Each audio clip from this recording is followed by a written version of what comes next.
ನೋಡಿ, ವಾರದ ಆದಿಯಲ್ಲಿ ಚಂದ್ರ ಕರ್ಮಸ್ಥಾನದಲ್ಲಿ ಸಂಚರಿಸೋದ್ರಿಂದ ಚೆನ್ನಾಗಿದೆ. ವೃತ್ತಿಯಲ್ಲಿ ಬಹಳ ವಿಶೇಷವಾದ ಅನುಕೂಲಗಳನ್ನು ಕಾಣ್ತೀರಾ, ಅದರಲ್ಲಿ ಏನೂ ಸಂಶಯ ಇಲ್ಲ.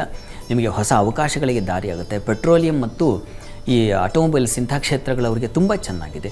ಸ್ತ್ರೀಯರಿಗೆ ಅಂತೂ ಹೆಚ್ಚಿನ ಮಾನ್ಯತೆ, ಸ್ಥಾನಮಾನಗಳು, ಪ್ರಶಂಸೆಗಳು ಸಿಗ್ತಕ್ಕಂತಹ ಸಾಧ್ಯತೆಯನ್ನು ಸೂಚಿಸುತ್ತೆ. ಸಾಹಸ ಕಾರ್ಯಗಳನ್ನು ಮಾಡ್ತೀರಾ, ಅಂಥದ್ದೆಲ್ಲ ನೀವು ವಾರದ ಆದಿಯಲ್ಲಿ ಕಾಣ್ತೀರಾ.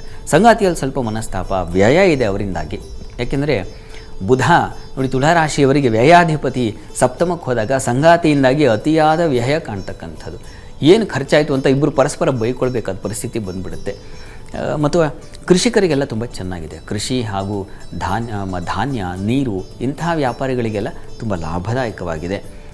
ಹಣ್ಣಿನ ವ್ಯಾಪಾರಿಗಳಿಗೆ, ಹೈನುಗಾರಿಕೆ ಮಾಡ್ತಕ್ಕಂಥವ್ರಿಗೆ, ಈ ಜೇನು ಸಾಕಣೆ ಇರ್ತಾರ ಅಂಥ ಕ್ಷೇತ್ರಗಳಲ್ಲಿ ಕೆಲಸ ಮಾಡೋರಿಗೆ ತುಂಬ ಚೆನ್ನಾಗಿದೆ, ಲಾಭದಾಯಕವಾಗಿದೆ. ಅದರಲ್ಲಿ ಯಾವುದೇ ಸಂಶಯ ಇಲ್ಲ.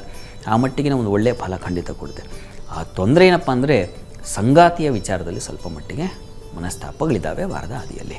ಇನ್ನು ವಾರದ ಅಂತ್ಯ ಭಾಗ ಗಮನಿಸ್ಕೊಂಡ್ರೆ ತುಲಾರಾಶಿಯವರಿಗೆ ಚಂದ್ರ ಲಾಭಕ್ಕೆ ಬರ್ತಾನೆ, ಆದರೆ ನಿಮ್ಮ ರಾಶಿಗೆ ವ್ಯಯದಲ್ಲಿರ್ತಾನೆ ಕರ್ಮಾಧಿಪತಿ. ಹೀಗಾಗಿ ವೃತ್ತಿಯಲ್ಲಿ ಸ್ತ್ರೀಯರಿಗೆ ಸ್ವಲ್ಪ ಹೆಚ್ಚಿನ ಒತ್ತಡ ಉಂಟಾಗ್ತಕ್ಕಂಥದ್ದು. ಪ್ರೆಷರ್, ನಿಮಗೆ ಎಲ್ಲ ಕೆಲಸ ನಿಮ್ಮ ತಲೆ ಮೇಲೆ ಬಿದ್ದುಬಿಡುತ್ತೆ, ಮಾಡಿ ಹೋಗಮ್ಮ ಅಂತ ನಿಮ್ಮ ತಲೆಗೆ ಹೇರ್ಬಿಡ್ತಾರೆ, ನಿಮಗೆ ಕಷ್ಟ ಆಗತಕ್ಕಂಥ ಸಾಧ್ಯತೆ. ಧಾನ್ಯ, ಹೂವು, ಹಣ್ಣಿನ ಈ ವ್ಯಾಪಾರದಲ್ಲಿ ಏನಾಗುತ್ತೆ, ಚಂದ್ರ ಕರ್ಮಾಧಿಪತಿ ವ್ಯಯದಲ್ಲಿ ಇರುವ ಸಂದರ್ಭದಲ್ಲಿ ತುಂಬ ಒತ್ತಡ ಮತ್ತು ನಷ್ಟ ಎರಡೂ ಉಂಟಾಗುತ್ತೆ. ಹೀಗಾಗಿ ಬಹಳ ಎಚ್ಚರಿಕೆಯಿಂದ ನೀವು ವ್ಯವಹಾರಸ್ಥರಾಗಿದ್ದರೆ, ಅಂದರೆ ವ್ಯಾಪಾರಿಗಳಾಗಿದ್ದರೆ, ಅದರಲ್ಲೂ ಮಾರುಕಟ್ಟೆಗಳು, ಯಾಕೆಂದರೆ ತುಲಾರಾಶಿ ತಕ್ಕಡಿಯನ್ನು ಸೂಚಿಸ್ತಕ್ಕಂಥದ್ದು. ಮಾರುಕಟ್ಟೆಗಳಲ್ಲಿರ್ತಕ್ಕಂಥವ್ರು ಬಹಳ ಎಚ್ಚರಿಕೆಯಿಂದ ವ್ಯವಹರಿಸಿ, ಮೋಸ ಹೋಗ್ಬಿಡೋ ಸಾಧ್ಯತೆ ಇರ್ತದೆ, ಗಮನ ಇರಲಿ. ಇನ್ನು ತುಲಾರಾಶಿ ವಾರದ ಅಂತ್ಯದಲ್ಲಿ ಸ್ತ್ರೀಯರಿಗೆ ವೃತ್ತಿಯಲ್ಲಿ ಒತ್ತಡ, ಅದು ಪ್ರೆಷರ್ ಜಾಸ್ತಿ, ಕೆಲಸದ ಹೆಚ್ಚಿನ ಪಾಲು ನಿಮಗೆ ಸೇರಿ ಅದು ನಿಮಗೆ ತೊಂದರೆ, ಕಿರಿಕಿರಿ ಮಾಡುವ ಸಾಧ್ಯತೆ ಇದೆ.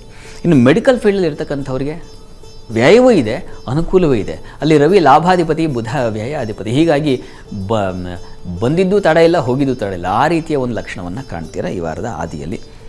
ಅಲ್ಲೂ ಎಚ್ಚರಿಕೆಯಿಂದ ಇರಬೇಕು. ಒಂದು ವಸ್ತು ನಷ್ಟತೆಯನ್ನು ಸೂಚಿಸ್ತಾ ಇದೆ ಇದ್ರ ಜೊತೆಗೆ. ಹೀಗಾಗಿ ಬಹಳ ಹುಷಾರು. ಶನಿವಾರದ ದಿವಸ ಬಹಳ ಎಚ್ಚರಿಕೆ ಇರಲಿ ನಿಮ್ಮ ವಸ್ತುಗಳ ಕಡೆಗೆ. ಇದಕ್ಕೆ ಪರಿಹಾರ ಏನಪ್ಪ ಅಂದರೆ ತುಲಾರಾಶಿಯವರಿಗೆ ಲಕ್ಷ್ಮೀನಾರಾಯಣರ ಪ್ರಾರ್ಥನೆ ಮಾಡ್ಕೊಳ್ಳಿ, ಅದು ನಿಮಗೆ ಹೆಚ್ಚಿನ ಅನುಕೂಲ ಉಂಟು ಮಾಡಿಕೊಡುತ್ತೆ.